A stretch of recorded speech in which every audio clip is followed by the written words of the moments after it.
Shalom, jemaat damai yang dikasihi Tuhan.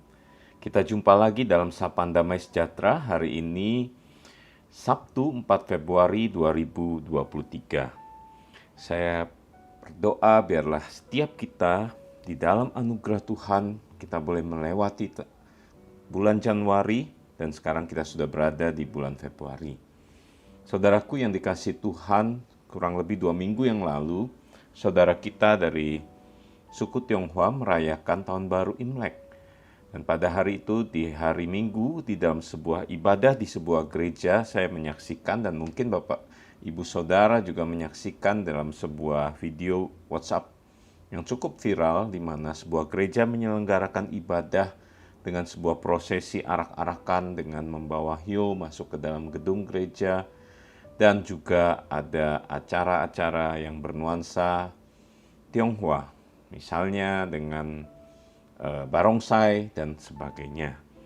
Saudaraku yang dikasihi Tuhan, ketika kita merenungkan hal ini, bagaimana sesungguhnya sebuah adat istiadat ataupun kepercayaan dapat diadopsi dan masuk di dalam sebuah lingkungan gereja. Nah, untuk itu Samas pada hari ini saya akan beri tema adat istiadat manusia. Adapun renungan firman Tuhan terambil di dalam Markus 7 ayat yang pertama hingga yang ke-8. Saya akan bacakan buat kita. Pada suatu kali, serombongan orang Farisi dan beberapa ahli Taurat dari Yerusalem datang menemui Yesus. Mereka melihat bahwa beberapa orang muridnya makan dengan tangan najis, yaitu dengan tangan yang tidak dibasuh.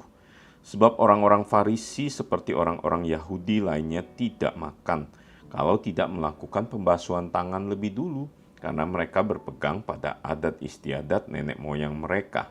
Dan kalau pulang dari pasar, mereka juga tidak makan kalau tidak lebih dahulu membersihkan dirinya.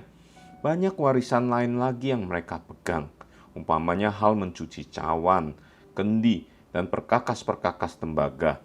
Karena itu orang-orang Farisi dan ahli-ahli Taurat itu bertanya kepadanya, "Mengapa murid-muridmu tidak hidup menurut adat istiadat nenek moyang kita, tetapi makan dengan tangan najis?" Jawabnya kepada mereka, "Benarlah nubuat Yesaya tentang kamu, hai orang-orang munafik. Sebab ada tertulis, bangsa ini memuliakan aku dengan bibirnya, padahal hatinya jauh daripadaku. Percuma mereka beribadah kepadaku, sedangkan ajaran yang mereka ajarkan ialah perintah manusia. Perintah Allah kamu abaikan untuk berpegang pada adat istiadat manusia." Saudaraku yang dikasihi Tuhan, ketika kita membaca perikop ini, kita melihat peristiwa ini dimulai dengan suatu kali serombongan sekelompok orang Farisi dan ahli Taurat dari Yerusalem datang menemui Yesus, di mana Yesus pada saat itu diperkirakan berada di Galilea yang berjarak 150 km. Wow, kita bisa membayangkan bela-belainya mereka datang untuk menemui Yesus, dalam artian mereka mau melawan Yesus karena Yesus begitu populer pada saat itu dengan pengajarannya kepada orang banyak dan membawa banyak orang kepada pertobatan, kepada sebuah hidup yang baru. Dan mereka menentang Yesus karena Yesus mengajarkan sesuatu yang kembali kepada firman. Dan ketika itu mereka mencari sebuah kesempatan dan mereka melihat para murid makan dengan tangan najis, yaitu dengan tangan yang tidak dibasuh. Saudaraku yang dikasihi Tuhan, tentu para murid sebagai orang Yahudi mengerti dan memahami hukum Musa atau hukum Taurat, di mana waktu bangsa Israel keluar dari tanah Mesir menuju tanah perjanjian 1500-an tahun yang lampau, Tuhan membangun bangsa ini dan memberikan sebuah hukum Taurat, hukum-hukum yang mengatur bagaimana bangsa ini untuk hidup benar, hidup kudus di hadapan Tuhan, yaitu salah satunya tentang menjaga kekudusan hidup agar tidak najis, menjaga mereka juga dari bahaya pada saat itu dengan mengatur kehidupan mereka agar mereka hidup benar, hidup baik, dan mereka bisa bertahan di dalam perjalanan mereka menuju ke tanah perjanjian. Namun dalam kurun waktu 1500-an tahun menuju kepada Tuhan Yesus yang datang ke dalam dunia ini, penambahan demi penambahan hukum-hukum dilakukan oleh para ahli Taurat, para orang Farisi ini. Salah satunya dipaparkan di sini bahwa mereka harus mencuci tangan sebelum makan. Lalu dipaparkan lagi bahwa mereka yang pulang dari pasar tidak akan makan kalau tidak lebih dahulu membersihkan diri. Lalu dikatakan lebih lagi, ditegaskan banyak warisan lagi yang mereka pegang. Misalnya mencuci cawan, kendi, dan perkakas tembaga, yang mana itu sesungguhnya tidak ada di dalam hukum Musa. Kalau kita bisa baca hukum-hukum yang Tuhan berikan ketika bangsa Israel keluar, itu ada di dalam kitab Keluaran, Imamat, dan akan ada di Ulangan juga. Kita memikirkan bagaimana adat istiadat itu, warisan nenek moyang itu sedemikian rupa dalam kehidupan bangsa Israel sepanjang 1500 tahun, sehingga melahirkan kembali hukum-hukum, menambahkan hukum-hukum yang baru, yang mengatakan bahwa kamu tidak boleh gini, kamu akan najis. Tidak boleh begitu, kamu akan najis. Wah, ya itulah produk manusia. Adat istiadat adalah sebuah produk manusia. Dan Tuhan Yesus menentang, melawan mereka dengan berkata bahwa apa yang dinubuatkan Yesaya, bahwa bangsa ini memuliakan Tuhan dengan bibirnya, tapi sesungguhnya hatinya jauh dari Tuhan. Percuma mereka beribadah kepada Tuhan, sedangkan ajaran yang mereka ajarkan ialah perintah manusia. Jadi sesungguhnya para petinggi agama ini, mereka tidak melakukan perintah Allah. Mereka mengabaikan perintah Allah, namun mereka berpegang kepada produk buatan manusia, yaitu adat istiadat yang diwariskan secara turun-temurun.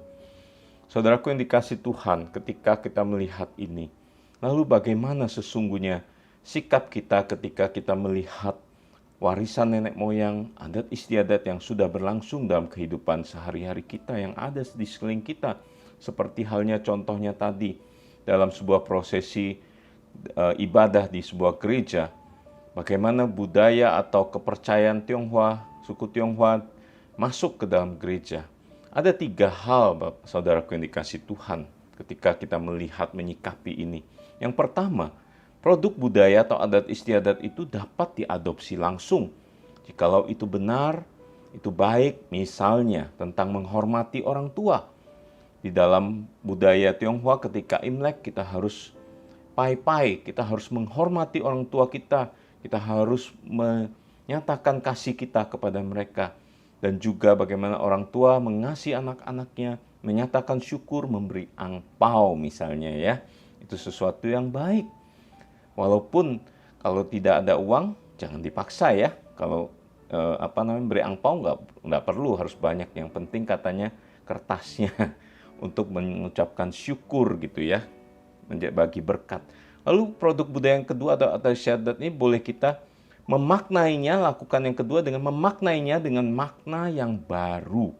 Jadi kalau tadinya kita memberi angpau untuk terima duit atau membagi duit, tetapi itu sebagai ungkapan syukur, sebagai rasa syukur dan membagikan berkat bukan hanya kepada keluarga anak kita, tetapi juga kepada anak-anak orang lain atau keluarga lain yang membutuhkan.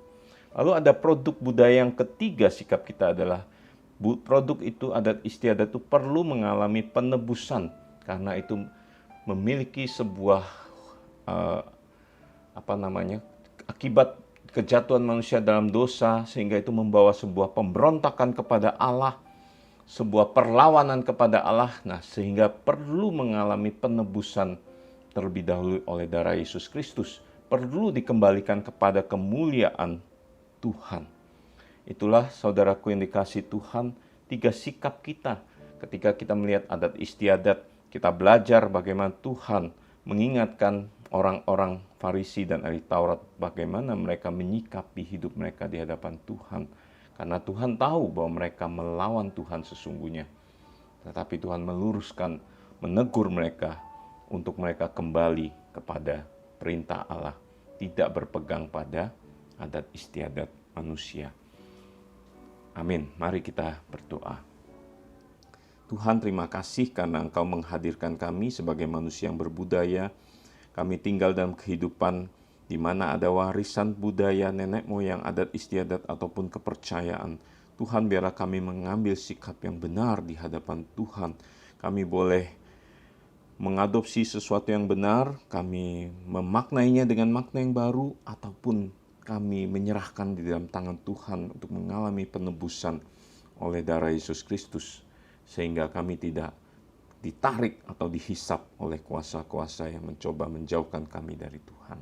Terima kasih Tuhan, biarlah Tuhan menolong dan memimpin kami untuk hidup benar, taat di dalam perintah Tuhan, dan menyikapi adat istiadat dan budaya yang ada sekeliling kami dengan benar. Terima kasih Tuhan, dalam nama Tuhan Yesus kami berdoa. Amin.